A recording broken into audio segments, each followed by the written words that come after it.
Welcome along to another how-to DIY guide video for your BMW E39 M5.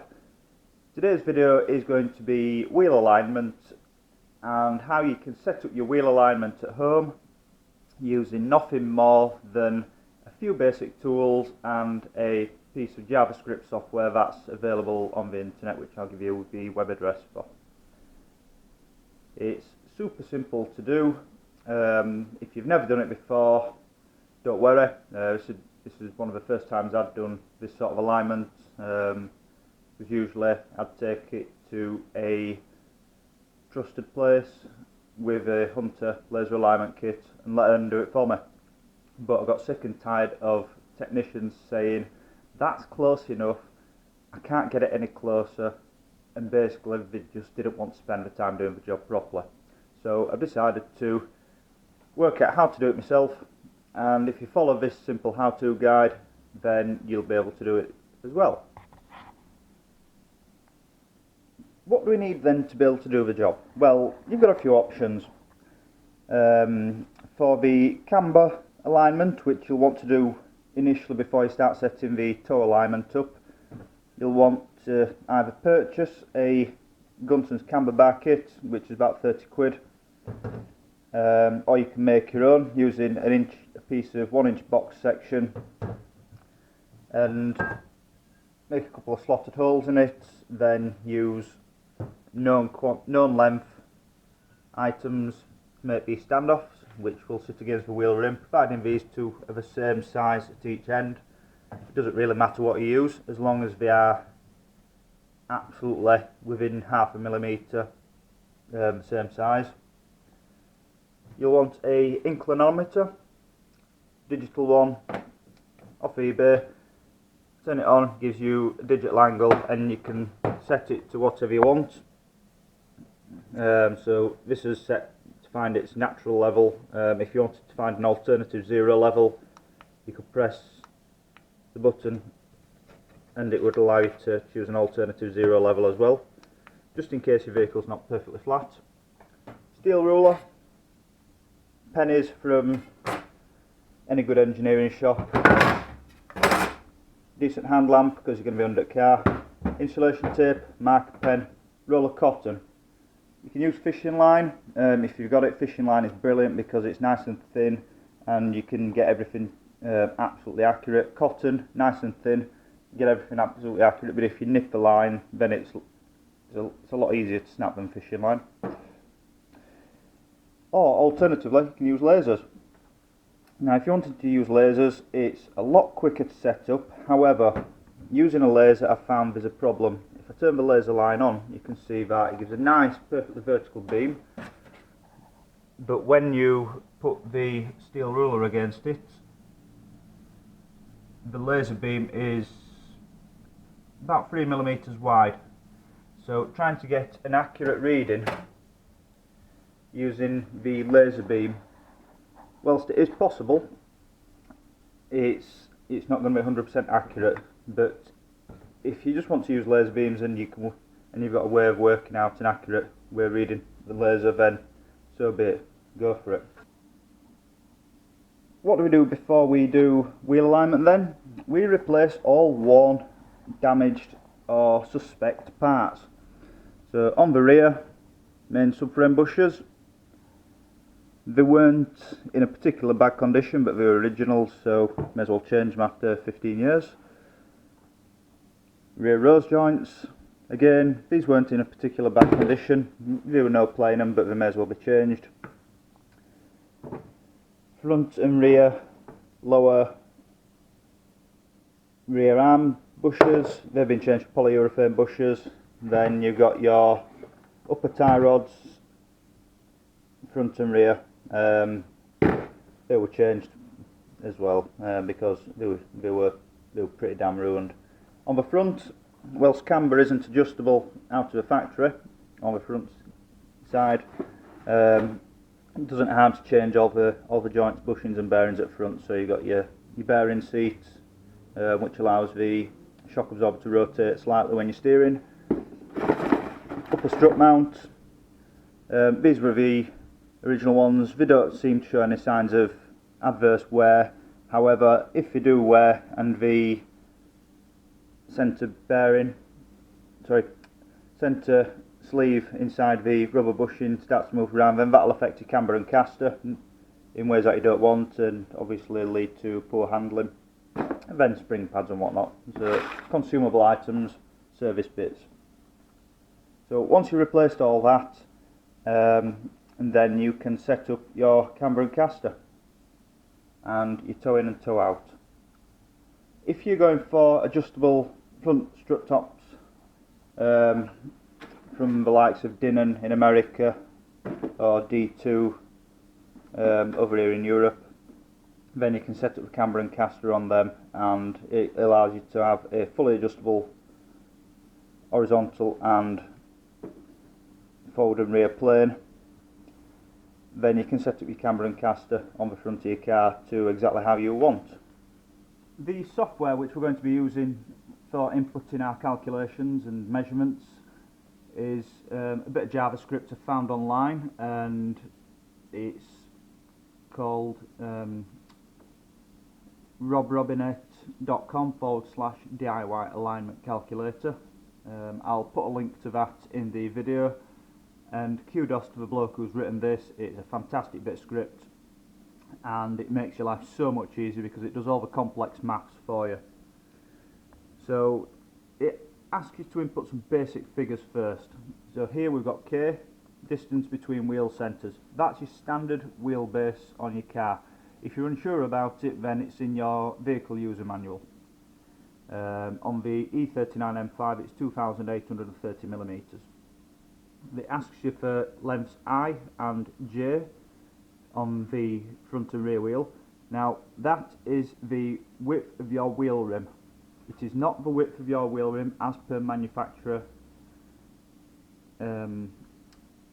specification. It is the width of your wheel rim from point to point. So the Style 65s on the M5, it's 495 millimetres for each one. Then it asks some more measurements to be put in. So it'll ask EF right through, sorry, A to H, so A and B, front and rear side, and so on and so forth. And that is the distance between the face of your wheel and whatever you are using to give your measurement against. And this can be either inputted in millimetres or inches, but make sure if you're using an imperial measurement, you use imperial throughout. So I, J and K need to be in imperial or metric. Don't switch between them, otherwise it won't be able to work. To set up our strings for the measuring against of the vehicle, I've set mine up using cotton. I've tried the laser. As I said a bit earlier in the video, the marking against the steel rule due to the laser width wasn't accurate enough for me, so I've gone with cotton, and I've set it up. So I've used a couple of pieces of 20mm conduit, available 99p from Wix each one, a bottle jack to sit it on at each side of the vehicle at the front, then down at the rear, same again, but a couple of axle stands to sit it on. On your pieces of conduit, you need to mark on each side of the piece of conduit a point that is identical on the opposite piece of conduit. And then that will give you the width of your measuring plane, and that then allows the strings to run perfectly parallel down the side of the vehicle, and the strings need to be absolutely 100% parallel. You can have a deviation of about 1mm over its entire run, otherwise you're going to start having issues when you're calculating. So if you do that, if you put each piece of conduit side by side, mark it with a Stanley blade, then where you've made your Stanley blade marking, then you can use that for your string indent. Then it'll give you something positive to sit on each side. Then you know that your strings are going to be the same width apart front to rear. And to double check it, once you've done that, measure the distance between the rear bar and the front bar each side, making sure that the distance is the same. Then that'll get it square, and then because the distance between where your strings are on each side is square as well, then that will allow you to have your string 100% parallel all the way down the length of the car. Now, it doesn't matter if the car isn't sat square inside the string lines, because the bit of software will work out that for you, and it will give you an indication in degrees of how far off square your vehicle is inside the string square.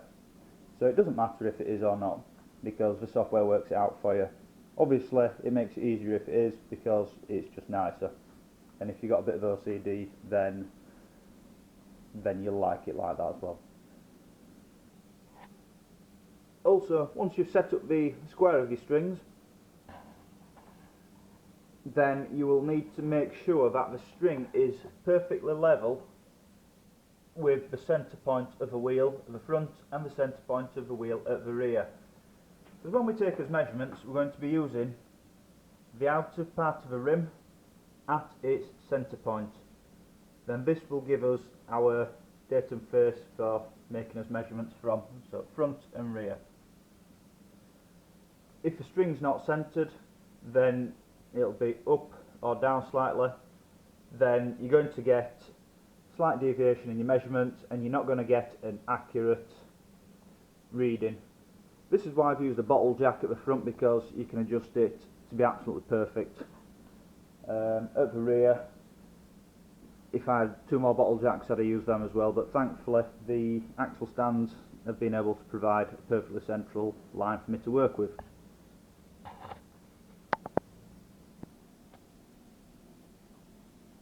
As a side note, BMW recommend that when you are doing the full wheel alignment on the M5, that you start with a full tank of fuel, and then you add weight to the driver's footwell to the tune of around about 50 kilograms, and then similar in the boot as well.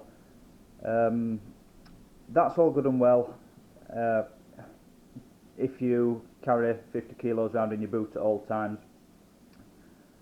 I'm setting mine up with half a tank of fuel and the equivalent of 50 kilos of weight inside the driver's side footwell, which will then simulate normal driving conditions for my vehicle. The reason for half tank fuel is because it's midway between full and empty, then you're going to get the average of the two, which is a more sensible approach. And 50 kilos in the driver's footwell, then that sort of simulates the weight of the driver, and even though I don't weigh 50 kilos, I ain't going to start throwing another 25 kilos in there, because it's a bit of a pain to do. And if you want to do that, then the easiest way of doing it is using sandbags. If you've got some 20 kilo sandbags kicking around. If you're like me and you don't want to be putting sandbags inside your car because it'll make a mess, then if you've got some 1 gallon drums of cleaning products or anything like that, then you can just stack them up in footwell as well, or on driver's seat. Then if you've got 10 of them, that's 50 kilos, or if you've got some 25 litre drums of cleaning products or anything else, then you can pop them in as well, nice and easy. Once you've added the weight into your vehicle, this is how I've done it. So there's 40 kilos there, and then another 10 kilos, 12 kilos in back there. So that gives me my simulated driver's weight, and then I've added a little bit more into the boot as well. Another 12 kilos into the boot, just to make it up so it's more like half a tank of fuel. Then you can set the camber up. Now, setting the camber bars up, nice simple. Set your device up, and you can make one of these yourself. It's very simple to make. if you don't want to pay 30 quid to have one done.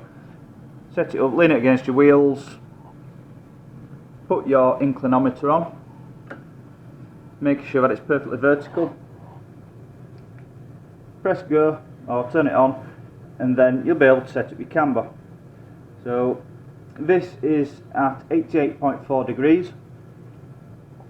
If we spin the inclinometer round, then we'll be able to get a reading from the other side, 88.7.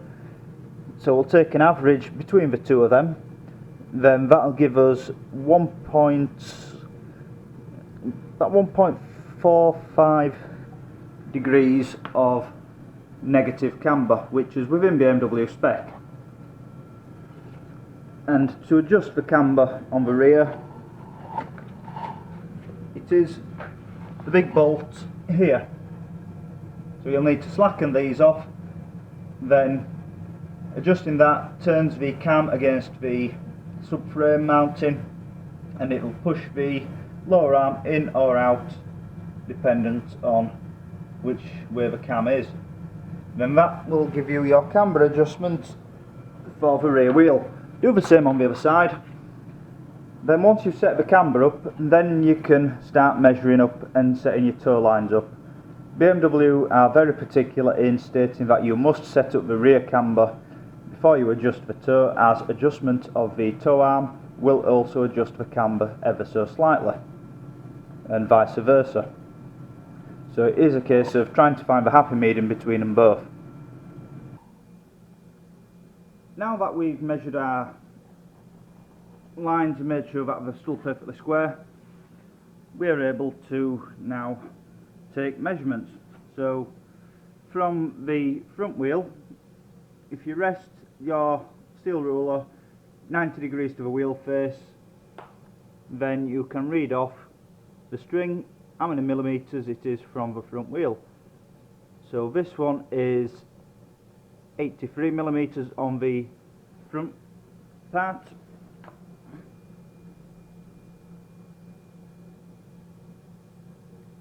and 92 at the rear. So to double check again, 83 at the front,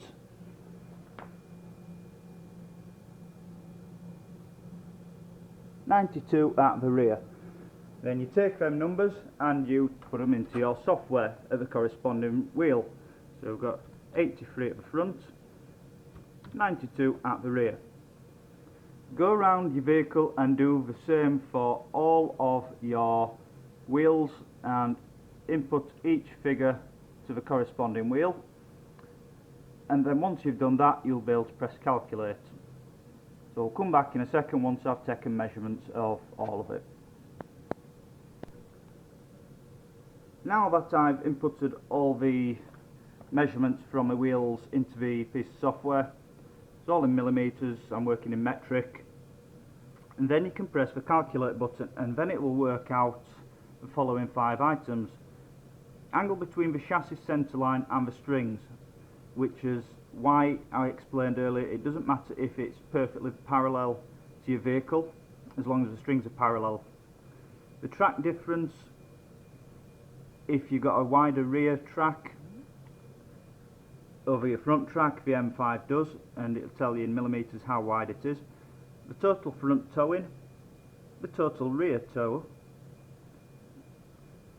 So if it's a positive number then it's in, if it's a negative number then it's out, the same for the rear. And the thrust angle of the rear wheels. Now this is the most important one when we're starting. The thrust angle wants to be as close to 0 as you can get it. Ideally it wants to be 0. No 0.4, no 0.5, 0. You may have a tolerance of 0.01 of a degree. So if it's 0.01, 0.02, then that's going to be pretty close enough, and you will.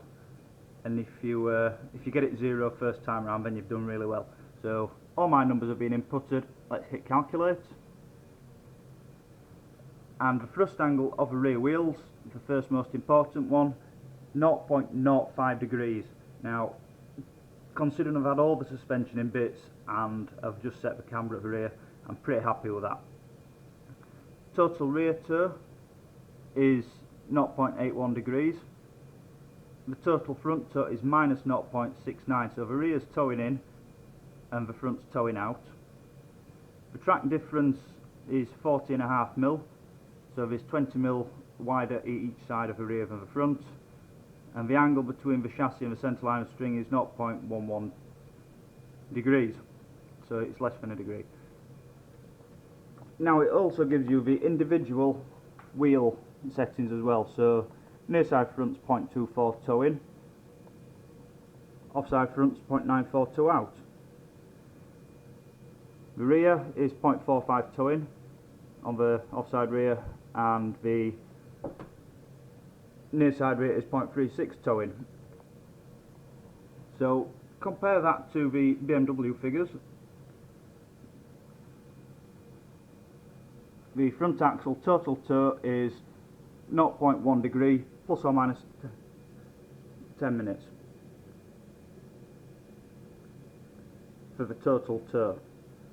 So I want to get that as close to zero as possible, and for each side that wants to be 0.05 in maximum, to be in with BMW's figures.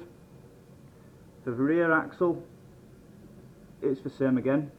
Total tow is 0.10 degree plus or minus 10 minutes. And then we'll go for the same as well, so there's a bit of work to do here. The camber is 1 degree 50 minutes plus or minus 15 minutes. So mine, I've set mine up to 1.5 degrees, which is how I want it, and it's almost as close to BMW spec as that. So once you've done all this, that sets up your baseline, and then you can make adjustments on your tracking and rear on the front using your track control arms, and same again on the rear. Front, make sure your steering wheel's pointing dead ahead and locked, otherwise it's the steering wheel's going to be off on slant and it's going to annoy you a bit. And make sure everything's brand new, as we've said earlier. Then once you've finished doing all this, take your car away from where you're doing it, move it around a bit, then that will allow the suspension to settle again after any adjustments. Bring it back into where you are and check it all again.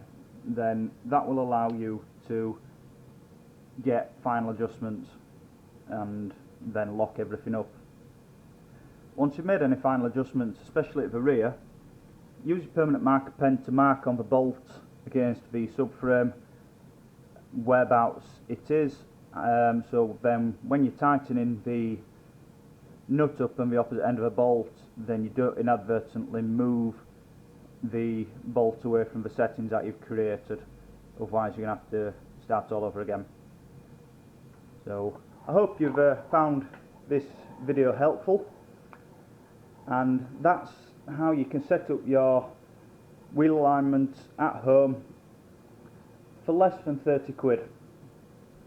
And because then you've got the knowledge and the abilities to do it anytime you want, you can do it whenever you feel the need to do so. So if you want to set your car on a track day, you want to make sure all the geometry is correct before you go, you can get it done.